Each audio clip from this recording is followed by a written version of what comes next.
Hello दोस्तों, spiritual Shivam में आपका स्वागत है। मैं कौन हूँ? अगर आप भी इस सवाल का जवाब ढूंढना चाहते हैं तो गौतम बुद्ध जी के जीवन की एक कहानी सुनिए।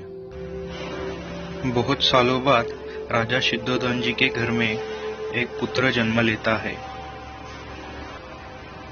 पुत्र के जन्म के कारण राजा और उनके परिवार के लोग बहुत खुश होते हैं और इसी के साथ राजा और परिवारजनों को यह इच्छा होती है कि इस पुत्र का भविष्य क्या होगा। इसलिए राजा सिद्धोधन बड़े ज्ञानी पंडितों तथा ब्राह्मणों को बुलाकर अपने पुत्र का भविष्य जानने की इच्छा करते हैं। तब ब्राह्मण और पंडित उस पुत्र का भविष्य बताते हुए कहते हैं कि आपका पुत्र या तो सारे संसार पे राज करेगा या तो सन्यासी बनेगा। किंतु राजा सिद्धोधन बहुत पराक्रमी राजा थे। उनको यह कदापि पसंद नहीं था कि उनका पुत्र एक सन्यासी बने। इसलिए राजा सिद्धोधन ने पूछा कि उनके पुत्र को सन्यासी ना बनने के लिए क्या करना होगा। तो पंडितों ने कहा कि अपने पुत्र को दुख दर्द से दूर रखिए तो उसका सन्यासी बनने के जो संभाव्यता है वो कम हो जाएगी। इसलिए राजा ने अपने पुत्र को बचपन से लेकर बड़ा होने तक सब दुख दर्द से दूर रखा और अपने राज्य के जो दरबार था वहां भी किसी दुखी और दर्द से पीड़ित लोग उसके सामने न आए, ऐसी उसने व्यवस्था की। राजा के पुत्र का नाम सिद्धार्थ गौतम था। जब सिद्धार्थ गौतम 16 साल की उम्र में हो गए तो उनकी शादी राजा ने एक सुंदर युवती से करा दी। उस युवती का नाम था यशोधरा। कुछ सालों बाद सिद्धार्थ को एक राहुल नाम का बच्चा भी हो गया। अब राजा को यह यकीन हो गया कि उनका बेटा सिद्धार्थ गौतम अब संन्यास की ओर नहीं जाएगा। किंतु पुत्र होने के बाद सिद्धार्थ गौतम ने अपने पिताजी को कहा, मुझे राज्य संभालने की आज्ञा दीजिए। तब राजा सिद्धोधन बड़े खुश हुए और उनको राज्य संभालने की आज्ञा दी। तब एक दिन सिद्धार्थ अपने सारथी चन्ना के साथ राज्य देखने के लिए गए। तब उनको 4 चीजें ऐसी दिखी जब उनका पूरा जीवन बदल गया।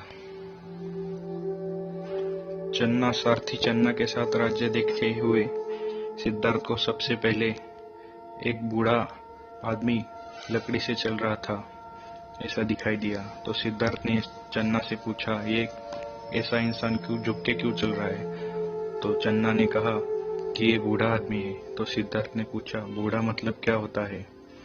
तब चन्ना ने सिद्धार्थ को बताते हुए कहा कि इंसान के जीवन के 3 अवस्था होती है, बचपन, जवानी और बुढ़ापा।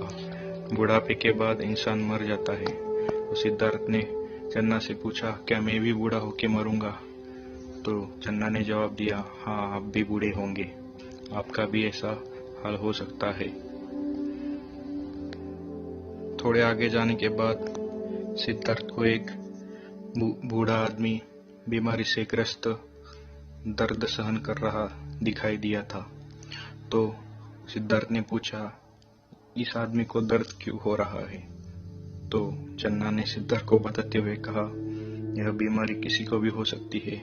सिद्धार्थ ने पूछा, यह बीमारी मुझे भी हो सकती है? चन्ना ने कहा, यह बीमारी आपको भी हो सकती है। आगे चलकर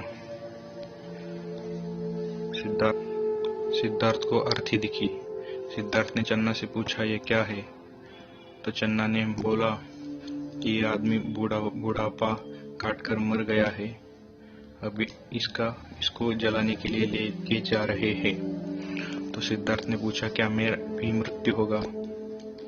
तो चन्ना ने कहा, आपकी भी मृत्यु होगी, सबकी मृत्यु होगी। यह बातें सुनकर सिद्धार्थ के पैरों के नीचे की जमीन खिसक गई और उसको बहुत बुरा लगा कि उसके पिताजी ने यह सब चीजें उनसे छुपाई है।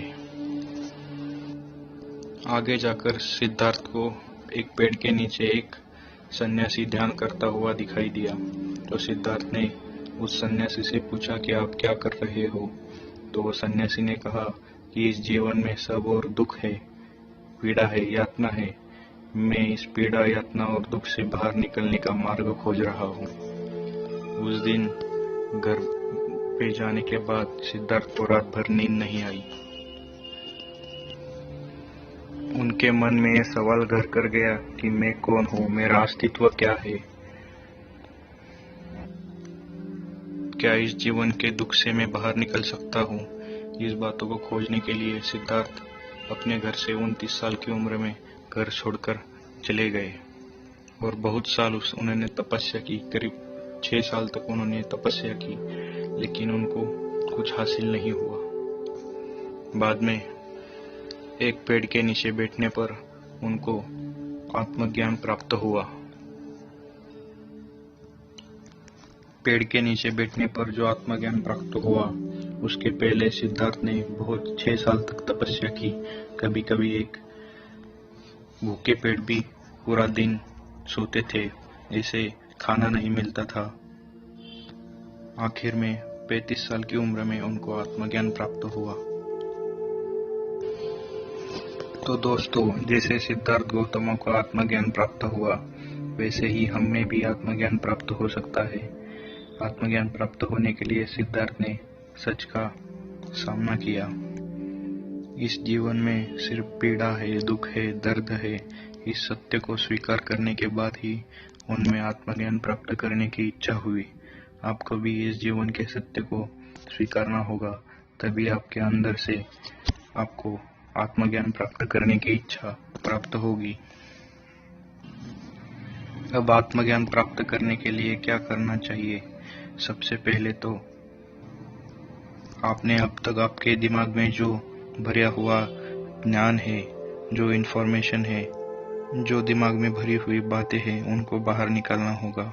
यानी बचपन से लेकर आज तक आप खुद को शरीर मान रहे हो, यह एक बात आपको अपने दिमाग से निकालनी होगी। जब पानी का गिलास पूरा भरा हुआ है तो उसमें हम पानी नहीं भर सकते। पानी का गिलास भरने के लिए उसमें जो पानी है उसको खाली करना होगा। ऐसे ही आत्मज्ञान प्राप्त करने के लिए हमारे दिमाग में अभी तक जो भी बातें भरी हुई है उनको निकालना होगा, और तभी आत्मज्ञान होने की संभावना है।